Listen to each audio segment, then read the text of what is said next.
بسم الله الرحمن الرحيم.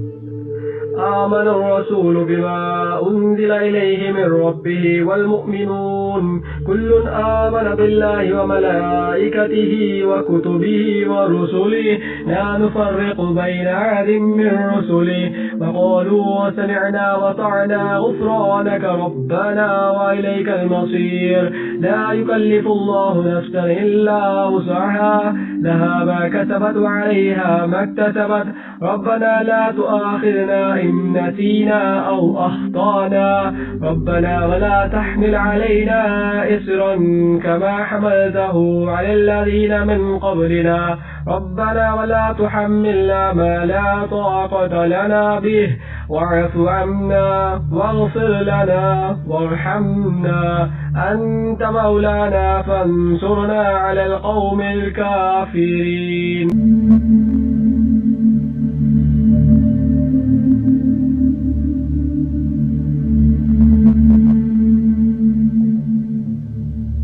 Thanks for watching, friends. Jazakallah khair.